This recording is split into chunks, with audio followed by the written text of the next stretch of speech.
Iran और Saudi अरब के दरमियान एक बार फिर राबता। ईरानी वजीर खारजा अब्बास अरागची की सऊदी वलीअहद से मुलाकात। सऊदी अरब और ईरान के ताल्लुकात मुख्तलिफ शोबों में फ़रोग पर तबादला ख्याल। दोनों रहनुमाओं ने खत्ते की सूरत हाल और कोशिशों पर भी बातचीत की।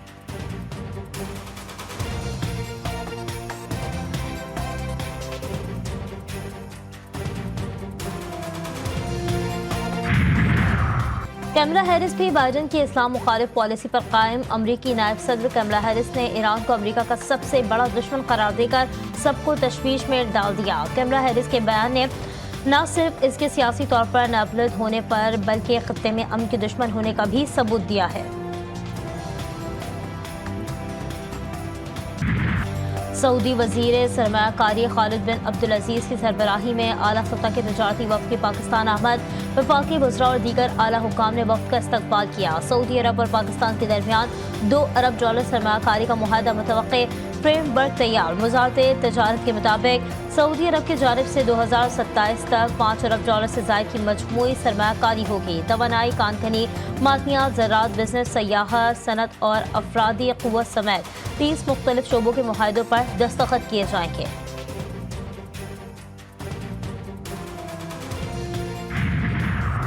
चीनी वज़ीर-ए-आज़म की पाकिस्तान आमद पर पार्लियामेंट का मुश्तरका इजलास बुलाए जाने का इम्कान।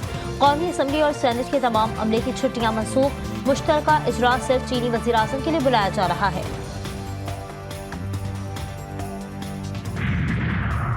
ज़राई शोबा भी टैक्स के निर्क़े में आएगा। ज़राई शोबे पर टैक्स का इख्तिलाफ आइंदा साल 1 जुलाई से होगा। वफाकी वज़ीर ख़जाना मोहम्मद औरंगज़ेब ने बताया कि ज़राई शोबे पर टैक्स से मुताल्लिक़ कानून साज़ी जनवरी में की जाएगी। सी पैक बिजली मनसूबे के कर्ज की री प्रोफाइलिंग पर मुस्बत बात चल रही है।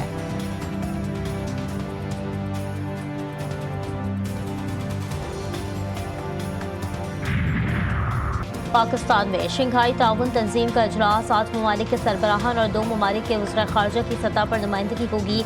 शहर इक़्तिदार में तैयारियां। वफाकी दारुल हुकूमत को मज़ीद खूबसूरत बनाने और सजाने का काम जारी। कन्वेंशन सेंटर की तज़ीन और आराइश का काम भी तकरीबन मुकम्मल। इस्लामाबाद और रावलपिंडी में 3 रोज़ा तातील का ऐलान।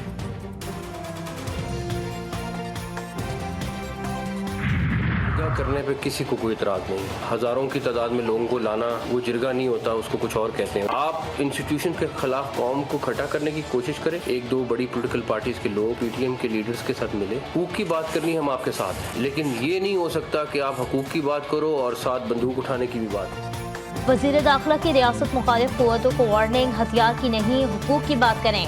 जो हथियार उठाएगा वो हमारा दुश्मन है। मोहसिन नकवी ने प्रेस कॉन्फ्रेंस में कहा, कलदम पीटीएम का साथ देने वालों के खिलाफ कार्रवाई होगी। शनाख्ती कार्ड भी ब्लॉक होगा। जिरगे की आड़ में मुतवाज़ी अदालत न लगाने देंगे और रियासत मुखालिफ इक़दामात में मुलव्वस अनासर से कोई रियायत नहीं होगी। फसादियों को किसी सूरत मुआफ़ी नहीं मिलेगी।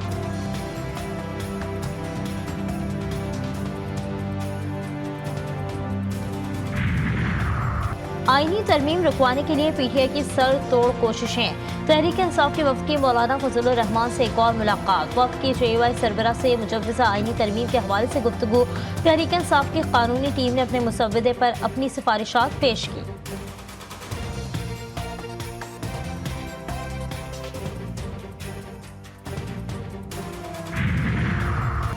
गवर्नर खैबर पख्तूनख्वा की वज़ीर आला अमीन गंडापुर को ड्रामा करार दे दिया। जीटीवी न्यूज़ के प्रोग्राम जमहूरियत में गुफ्तगू करते हुए फैसल करीम कुंडी ने कहा, सीने पर गोली खाने वाले गाड़ी की डिग्गी में छुपकर नहीं भागते।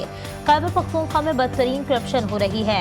आइन में गवर्नर राज की गुंजाइश है, असम्बली टूट नहीं सकती। गवर्नर राज जरूर लग सकता है। आईनी तरमीम के लिए जब मेंबर पूरे होंगे लेकर आ जाएंगे।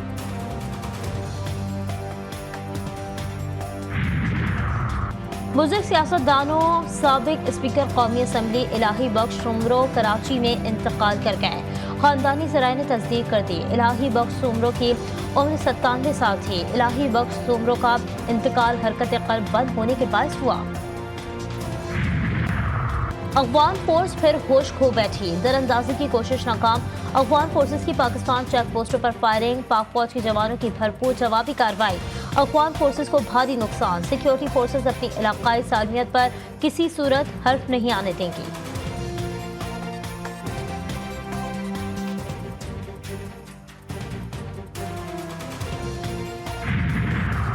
बलूचिस्तान बड़ी दहशतगर्दी से मच गया। सिक्योरिटी फोर्सेस की कार्रवाई में भारी मिकदार में गोलाबारी। गाड़ी में नस्ब धमाका खेज मवाद 280 किलोग्राम है, जिसे तुर्बत में दहशतगर्दाना कार्रवाई के लिए इस्तेमाल किया जाना था।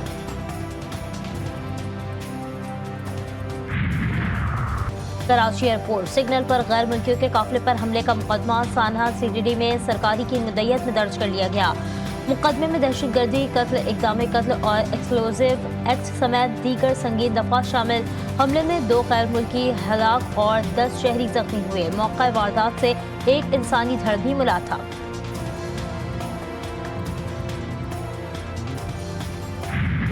और इंग्लिश बल्लेबाजों ने पाकिस्तानी बॉलरों का भुरकस निकाल दिया। मुल्तान टेस्ट के तीसरे दिन इंग्लैंड ने पोजीशन मुस्तहकम कर ली। 3 विकेटों के नुकसान पर 492 रन बना लिए। जॉय रूज 176, हैरी ब्रूक 141 रन बनाकर क्रीज पर मौजूद। पाकिस्तान ने पहली इनिंग्स में 556 रन बनाए थे।